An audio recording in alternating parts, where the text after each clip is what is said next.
Kwa mwaka 2010 mwenyekiti wetu wa sasa Tundu Lissu alishinda kwa mara ya kwanza ubunge wa Singida Mashariki ndani ya mfumo huu mbaya kabisa.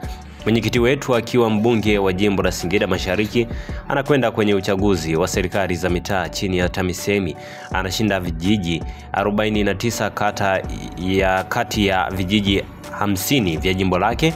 Tume hii mbaya, Julius Mwita aliyekuwa katibu wa sekretarieti wa Chadema akizungumzia kuhusiana hicho ambacho kimekuwa kikiendelea. Sasa amesema kwamba kwenye tume ya uchaguzi mbaya kabisa mwaka 2000 Chadema ilipata viti 4 vya ubunge na majimbo na madiwani 42. Mwaka 2005 tume iliyokuwa ya hovyo sana, Chadema ilipata majimbo 5 na madiwani 72. Mwaka 2010 Chadema ilipata majimbo 24. Kwa hicho ndicho ambacho alikuwa amekizungumza. Hebu sasa nikusome comment za wadau mbalimbali. Mtu anasema wanajivua nguo, yaani aibu. Kuanzia 2019 mambo yamechange, sio CCM ile ya mzee wa Msoga Mungwana.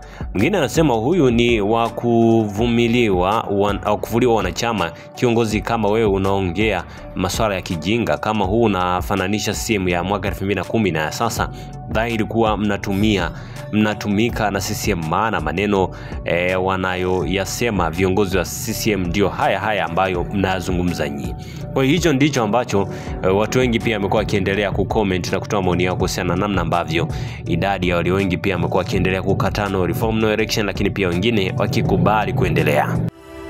Asante kwa kuifuatilia Baharia TV. Usisahau kulike, kusubscribe, kucomment na kushare.